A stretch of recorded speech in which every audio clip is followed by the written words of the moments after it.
Desde el siglo XX, y sobre todo desde el Concilio Vaticano II, se han visto verdaderas monstruosidades en cualquiera de los campos mencionados: imágenes desfiguradas cuasi demoníacas, música salida del Averno que espanta todo atisbo de piedad con el primer acorde, y verdaderos templos paganos en los que se nos ha hecho creer que se realiza un culto católico cuando únicamente se glorifica lo grotesco.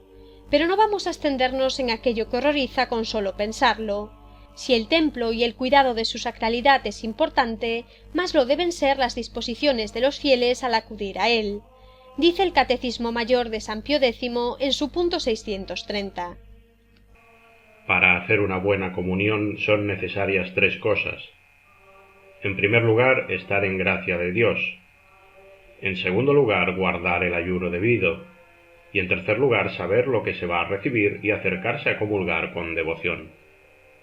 En los puntos 631 y 632 lo explica más claramente.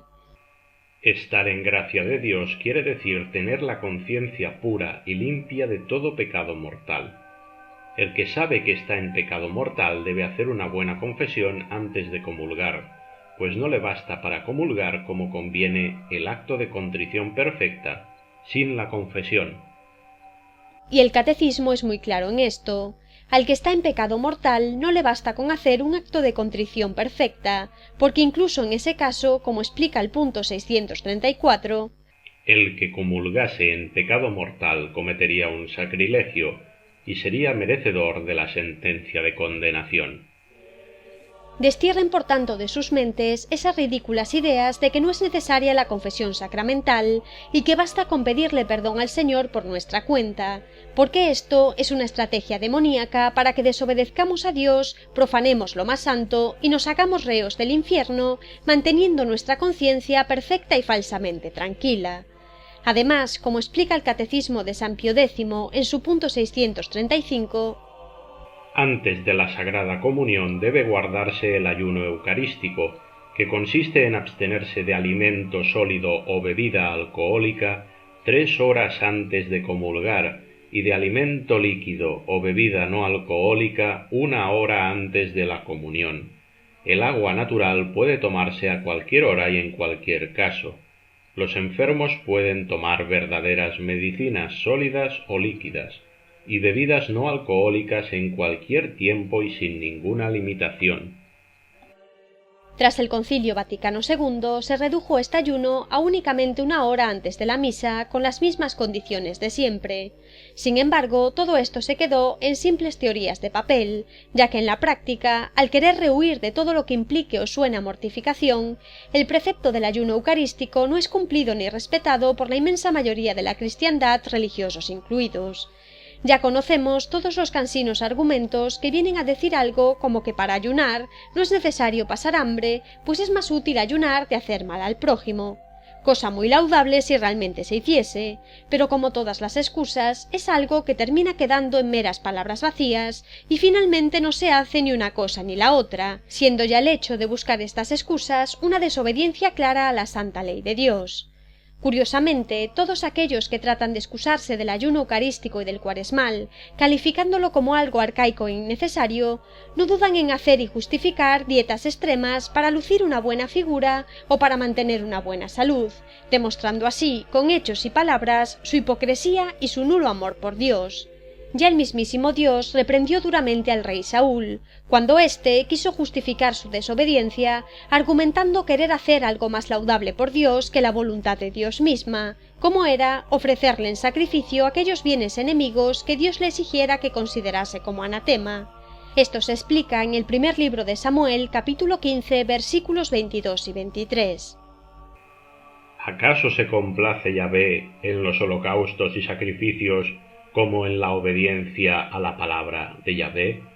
Mejor es obedecer que sacrificar, mejor la docilidad que la grasa de los carneros. Como pecado de hechicería es la rebeldía, crimen de terafim la contumacia. Porque has rechazado la palabra de Yahvé, él te rechaza. Y de este modo Dios rechazó a Saúl para siempre y se apartó de su lado. Si no queremos que nos suceda lo mismo, no cometamos sus mismos errores.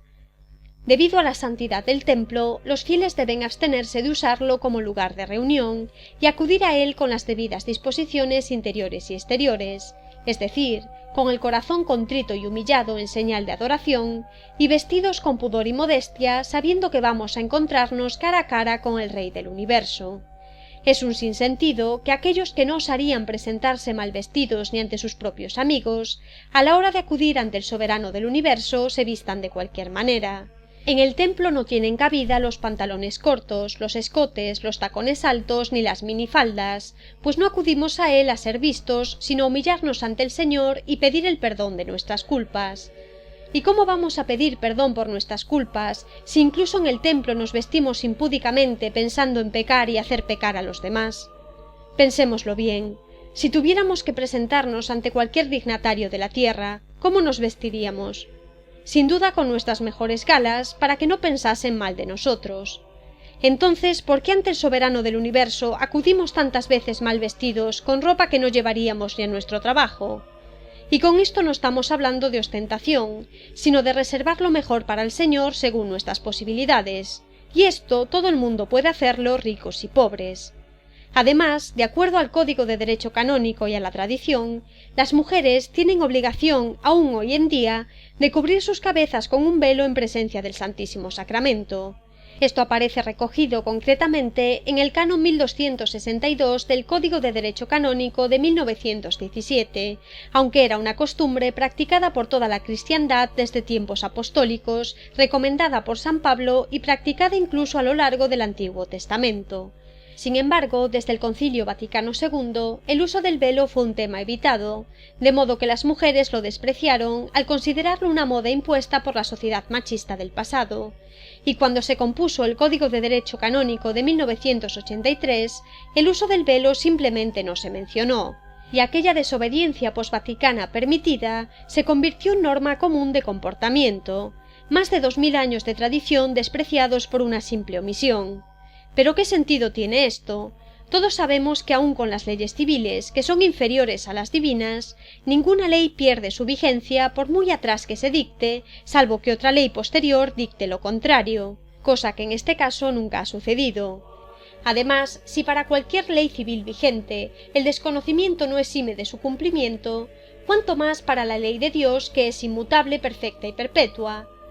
Aun los cánones 20 y 21 del Código de Derecho Canónico de 1983 dejan claro que una ley canónica posterior abroga una ley canónica precedente únicamente cuando lo hace explícitamente, y que en caso de duda la revocación de la ley precedente no debe ser asumida.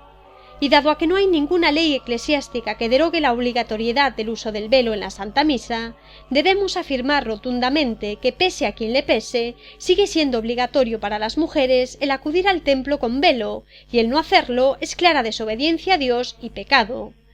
Y para cerrar la boca a las malas lenguas, que en su soberbia y obstinación no dejan de decir sandeces, hay que decir que esto no se trata ni de discriminación ni de machismo, y el afirmar tal cosa es pura necedad e ignorancia, quedarse en la circunstancia en lugar de ir al fondo de la cuestión.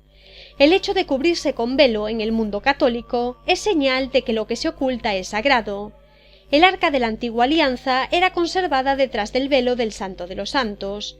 En la Santa Misa, el cáliz, el recipiente que contiene la preciosa sangre de Cristo, se conserva cubierto con un velo hasta el ofertorio, y el copón, el recipiente que contiene el mismísimo cuerpo de Cristo, se conserva cubierto con un velo en el sagrario. Se cubren con un velo porque son sagrados. Pero no son los únicos ejemplos. La Santísima Virgen María, como arca de la Nueva Alianza, templo y sagrario de la Santísima Trinidad, se encuentra siempre cubierta con un velo. Y al usar el velo, las mujeres la imitamos, ocultando nuestro pelo, que según San Pablo es nuestra gloria, para que sólo reluzca la gloria de Dios y no la propia. El uso del velo es, por tanto, símbolo externo del reconocimiento de la autoridad de Dios, de nuestra sumisión a ella y del respeto a los santos ángeles que se encuentran presentes en la Sagrada Liturgia. Es símbolo de la modestia y castidad que debemos tener en nuestra vida y especialmente en el templo. La soberbia de reivindicar supuestos derechos por pura vanagloria proviene únicamente del maligno y no tiene cabida en el templo. No vamos al templo a ser vistos, sino a humillarnos y a adorar a nuestro Dios, tal y como Él quiere. Así pues, mujeres, no tengan miedo a servir al Señor. Si Él nos pidiera algo mucho más difícil para nuestro bien, seguro que lo cumpliríamos. Para cuanto más un precepto tan sencillo como este. Seamos valientes y hagamos lo que Dios nos pide, sin importar las opiniones humanas, que son simple vanidad. Hombres y mujeres, vistámonos digna y castamente para acudir al templo, y acerquémonos al Señor con las disposiciones adecuadas. De esta manera estaremos dignificando al Señor con nuestro cuerpo y no solo con nuestra alma, tal y como Él quiere. ¿O no sabéis que vuestro cuerpo es santuario del Espíritu Santo que está en vosotros y habéis recibido de Dios, y que no os pertenecéis? Habéis sido bien comprados, glorificad por tanto a Dios en vuestro cuerpo. Primera carta del apóstol San Pablo a los Corintios, capítulo 6, versículos 19 y 20. Dios nos quiere santos y quiere que le santifiquemos en su templo y en nuestras vidas. Pongamos pues por obra todos sus mandatos para mayor gloria de Dios y bien de nuestras almas. Concluyamos pues este capítulo recordando las palabras que dirigió el apóstol San Pablo a los Corintios en su primera carta, capítulo 3, versículo 17. Si alguno destruye el santuario de Dios, Dios le destruirá a él, porque el santuario de Dios es sagrado. Somos Sanguis et Aqua, que la paz de Cristo esté con todos ustedes.